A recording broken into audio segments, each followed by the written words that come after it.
Hello friends, मैं हूं धर्मेंद्र और आप देख रहे हैं चैनल योर एग्जाम गोली। आप सभी का आपके अपने चैनल पर बहुत बहुत स्वागत है। दोस्तों, आज हम इस वीडियो में देखने वाले हैं विज्ञान का टेस्ट सेकंड। यदि आपने फर्स्ट नहीं देखा तो जाइए प्लेलिस्ट में मिल जाएगा और देख लीजिए। जैसे कि आपको पता है, हम 1000 क्वेश्चन कंप्लीट करने वाले हैं साइंस से, जो कि अभी तक आए हैं और आने के पूरे चांसेस हैं। ऐसे क्वेश्चन यहाँ पर कलेक्ट किए गए हैं। दोस्तों, विश्वास मानिए, यदि आप इन क्वेश्चंस को लगा लेते हैं तो आपको एक सिंगल क्वेश्चन है कहीं बाहर देखने को मिल जाए। आपका मध्य प्रदेश का जेल प्रहरी और आपके पुलिस एग्जाम को देखते हुए यह टेस्ट सीरीज बनाई गई है। दोस्तों, वीडियो में आगे बढ़े, आप चैनल पर नए हैं तो सब्सक्राइब, शेयर और बेल आइकन को प्रेस करना ना भूलें और साथ ही साथ वीडियो पसंद आती है तो उसको लाइक जरूर करें। तो चलिए, ज़्यादा टाइम न लेते हुए हम पॉइंट टू पॉइंट बात करते हैं और करते हैं आज के टेस्ट को स्टार्ट। दोस्तों, लास्ट वीडियो में कुछ कारणवश आपकी वीडियो 35 क्वेश्चंस पे ही स्टॉप हो गई थी।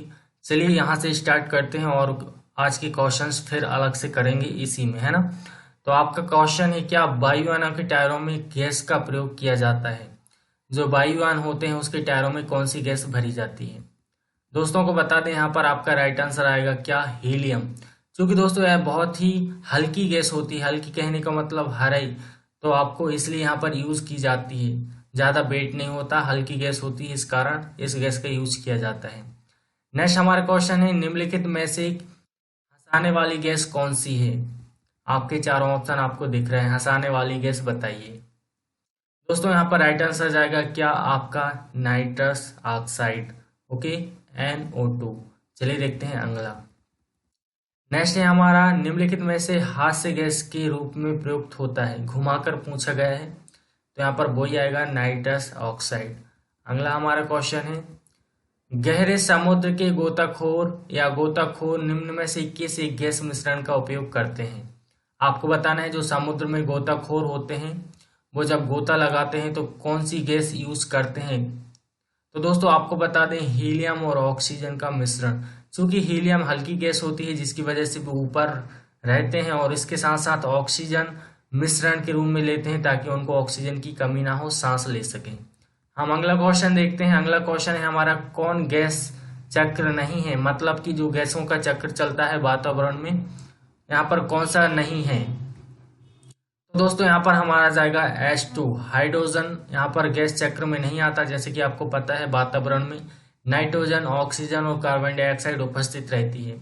नाइट्रोजन का परसेंट सबसे ज्यादा होता है, ऑक्सीजन का 21, नाइट्रोजन का 78 और आपका कार्बन का 0.03 कुछ ऐसा यहाँ पर परसेंट है वातावरण में। चलिए हम देखते हैं अगला। फ्रेंड्स, हमारा अगला क्वेश्चन है, कौन सी गैस नोबल गैस कहलाती है? बात की है नोबल गैस की कि कौन सी गैस नोबल गैस कहलाती है, तो हमारा राइट आंसर यहाँ पर जाने वाला है क्या, हीलियम। Okay, option number 3। चलिए देखते हैं हम अगला क्वेश्चन। दोस्तों अगला क्वेश्चन है हमारा, क्या वनस्पतिक तेल, वनस्पति घी बनाने में प्रयुक्त होने वाली गैस कौन सी है? आपको बताना है वो गैस जो कि वनस्पतिक तेल या घी बनाने में प्रयुक्त होती है। तो दोस्तों आपका जो हाइड्रोजन गैस है, यह यहाँ पर वनस्पतिक तेल या घी बनाने में यूज होती है। हमको देखना है अगला हमारा क्वेश्चन है, फिटकरी गंदे पानी को किस क्रिया द्वारा स्वच्छ करती है? मतलब जो फिटकरी होती है वो किस प्रक्रिया द्वारा गंदे पानी को स्वच्छ करती है? तो दोस्तों यहाँ पर राइट आंसर आपको देना है। यहाँ पर राइट आंसर जाएगा स्कंदन। स्कंदन की क्रिया मतलब कि बुदबुदाहट, इस टाइप से आप समझ लें अपने कॉमन सेंस लगाकर। अवशोषण आपका हो नहीं सकता, क्योंकि दोस्तों आपके जो दरवाजे वगैरह होते हैं, आपने देखा होगा बरसात के टाइम में फूल जाते हैं, तो यहाँ पर अवशोषण की क्रिया होती है, अपोहन की हो नहीं सकती। ज्यादा डिटेल्स में नहीं बात कर रहे, फिर करेंगे। नेक्स्ट क्वेश्चन है, निम्नलिखित में से कौन सी गैस पीने के पानी को शुद्ध करने के लिए प्रयोग में लाई जाती है? आपको बताना है कौन सी गैस है वो जो पीने के पानी को शुद्ध करती है। दोस्तों जाहिर सी बात है, क्लोरीन की टैबलेट आती है, हम यूज करते हैं, इसका राइट आंसर जाएगा। अगला हमारा क्वेश्चन है, पानी का शुद्धतम रूप क्या है? तो दोस्तों आपका वर्षा जल ही सबसे शुद्ध रूप है और बाकी तो यहाँ पर नहीं है कोई, है ना। तो थर्ड ऑप्शन सही होगा हमारे। इसी प्रकार से अगला क्वेश्चन है, निम्नलिखित कथनों पर विचार आपको करना है। आपको बताना है क्या, आपको बताना है कठोर जल उपर्युक्त नहीं है। किसके लिए नहीं है आपको बताना है? पीने के लिए, बिल्कुल सही बात है, नहीं है। साबुन से कपड़े धोने के लिए, बिल्कुल नहीं है।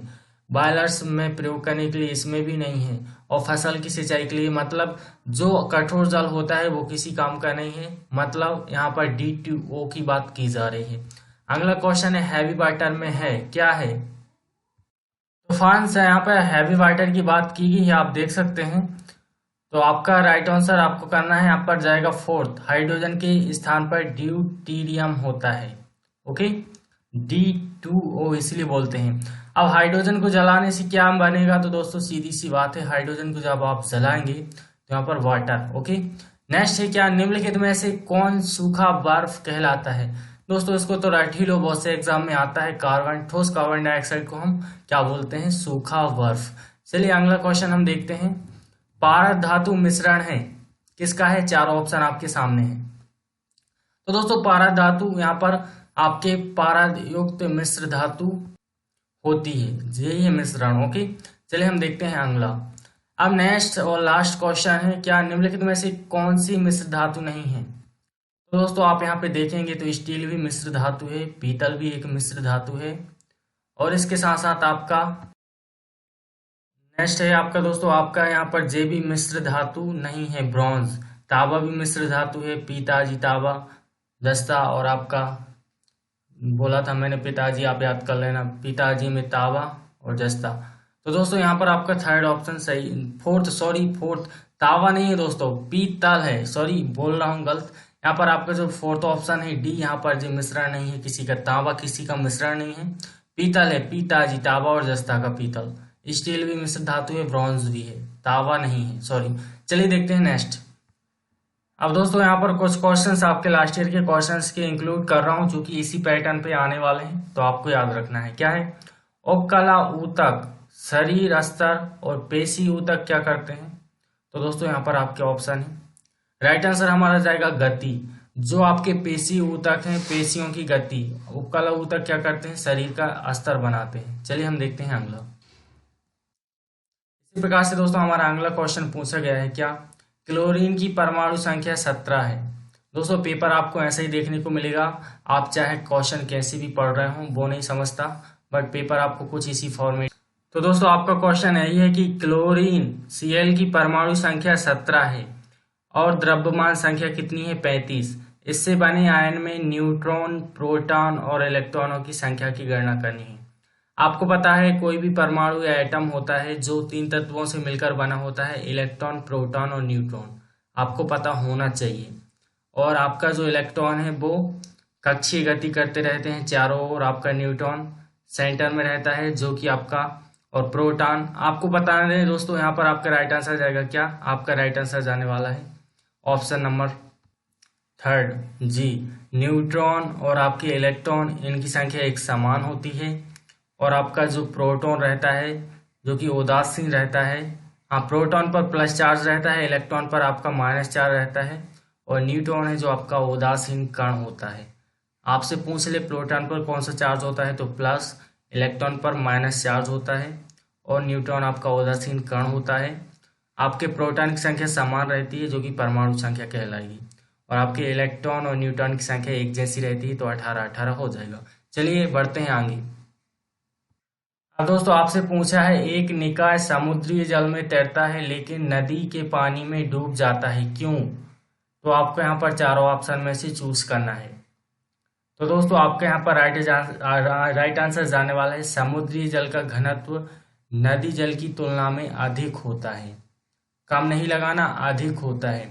अब दोस्तों जो चीजें तैरती हैं तो वो आपका सीधा संपर्क है घनत्व से।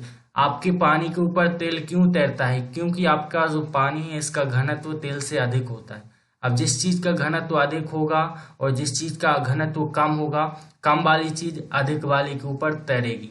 जाहिर सी बात है, यहाँ पर समुद्री जल का घनत्व अधिक होता है, तो वो निकाय जो नदी में तैरता है और आपके नदी में डूब जाता है और समुद्र जल में तैरता है, उसका रीजन यही है क्योंकि समुद्री जल का घनत्व अधिक होता है। चलिए हम बढ़ते हैं अगले क्वेश्चन पर।